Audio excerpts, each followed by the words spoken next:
Assalamualaikum warahmatullahi wabarakatuh. Saya Sultan Satria Bagus Wicaksono dari SMA Negeri 1 Gending kelas 12 MIPA 2 akan melakukan video pembelajaran tentang akuntansi sebagai sistem informasi. Baiklah, simak video berikut ini. Indikator 1. Menjelaskan sejarah akuntansi. 2. Menjelaskan pengertian akuntansi. 3. Menjelaskan pemakai informasi akuntansi. 4. Menjelaskan kegunaan pemakai informasi akuntansi. 5. Menjelaskan kualitas informasi akuntansi. 6. Menyebutkan prinsip dasar akuntansi. 7. Menjelaskan bidang-bidang akuntansi. 8. Menjelaskan profesi akuntansi. 9. Menjelaskan etika profesi akuntansi. 10. Mengklasifikasi kelompok akun. Dan yang terakhir, 11. Membuat kode akun. Nah, yang pertama, sejarah akuntansi. Perkembangan akuntansi diperkenalkan oleh ahli matematika, yaitu Luca Pacioli, pada tahun 1494 dalam buku yang berjudul Summa de Arithmetica Geometrica Propertioni et Computus et Scriptiosis. Pengertian akuntansi. Akuntansi sering disebut sebagai bahasa bisnis atau bahasa pengambilan keputusan, karena semakin kita dapat memahami dan menguasai ilmu akuntansi, maka akan semakin baik pula untuk menangani dunia usaha dan dapat menangani berbagai aspek keuangan suatu perusahaan. Oke, selanjutnya pemakai informasi akuntansi. 1. Pemilik. Pemilik berkepentingan untuk menentukan sikap apakah memegang saham atau melepaskannya. 2. Kreditur. Kreditur berkepentingan untuk memutuskan apakah kredit kepada perusahaan dapat diperpanjang atau diperbesar. Dan yang ketiga, pelanggan. Pelanggan berkepentingan untuk mengevaluasi hubungan usaha dengan perusahaan. 4. Karyawan. Karyawan berkepentingan untuk mengetahui hak-hak apa yang dapat diperoleh dari perusahaan. 5. Pemerintah. Pemerintah berkepentingan untuk menentukan besarnya pajak. Dan yang keenam, masyarakat. Masyarakat terutama yang berada di sekitar perusahaan berkepentingan terhadap perusahaan dalam hal penyediaan lapangan kerja dan manfaat sosial yang lainnya. Kegunaan informasi bagi pemakai. 1. Penyusun laporan keuangan yang terdiri dari laporan laba atau rugi, laporan perubahan modal, neraca, dan arus kas.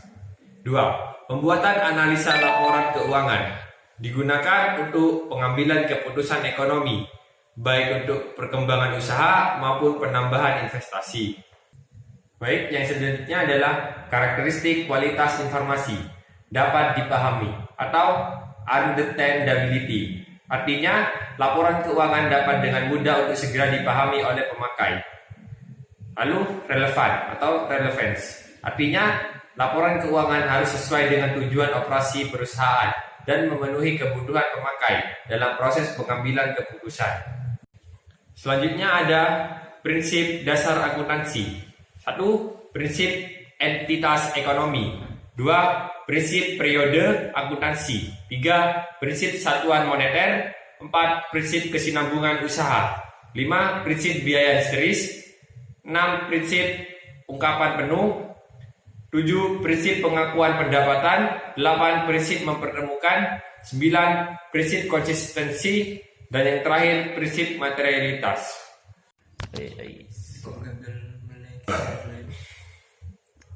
Bidang-bidang akuntansi. 1. Akuntansi keuangan berkaitan untuk suatu unit ekonomi secara keseluruhan. 2. Akuntansi manajemen menyediakan informasi untuk keperluan manajemen perusahaan. 3. Akuntansi pemeriksaan. Tugas pokoknya melakukan pemeriksaan secara bebas terhadap laporan keuangan atau suatu unit ekonomi. 4. Akuntansi biaya menekankan pada pencatatan dan penyajian informasi biaya. 5. Akuntansi perpajakan, yaitu akuntansi yang terdiri atas persiapan, pelaporan, dan pembayaran pajak serta pemenuhan prosedur dalam perpajakan.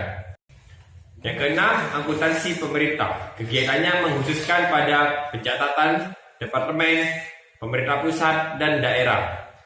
Selanjutnya, akuntansi anggaran. Akuntansi yang berhubungan dengan penyusunan anggaran atau rencana keuangan dan kegiatan perusahaan pada masa datang. Selanjutnya ada akuntansi sektor publik. Suatu proses pengumpulan, pencatatan, pengklasifikasian, penganalisaan, dan pelaporan transaksi keuangan. Dan yang terakhir ada sistem informasi akuntansi. Sistem informasi fungsional yang mendasari sistem informasi fungsional lainnya. Ya, indikator berikutnya yaitu profesi akuntansi. Yang pertama, angkutan publik, bertugas sebagai pemeriksa keuangan atau jasa lainnya. 2. Angkutan internal, bertugas untuk mencatat setiap transaksi keuangan dan menyusun laporan keuangan perusahaan. 3. Akuntan pemerintah, tugas utamanya adalah menyusun laporan keuangan pemerintah. Yang keempat, akuntan pendidik, bertugas dalam mendidik di bidang akuntansi, melakukan penelitian dan pengembangan di bidang akuntansi. Selanjutnya ada etika profesi akuntan. 1. Kepentingan publik, artinya setiap akuntan mempunyai kewajiban untuk selalu bertindak dalam kerangka pelayanan kepada publik. Yang kedua, objektivitas. Setiap akuntan harus menjaga objektivitasnya, netral dan bebas dari benturan kepentingan dalam pemenuhan kewajiban fungsionalnya. 3. Kompetensi dan kehati-hatian. Setiap akuntan harus melaksanakan jasa profesionalnya dengan kehati-hatian, kompetensi, dan ketekunan. Selanjutnya ada klasifikasi kelompok akun sebagai berikut. 1. Akun real atau neraca, akun harta, utang, dan modal. 2. Akun nominal atau laba atau rugi, akun pendapatan dan beban. Selanjutnya ada macam-macam kode akun. 1. Kode numerial. 2. Kode desimal. 3. Kode mnemonik. 4. Kode kombinasi huruf dan angka. Ya, itu saja materi yang dapat saya sampaikan. Kurang lebihnya mohon maaf. Wassalamualaikum warahmatullahi wabarakatuh.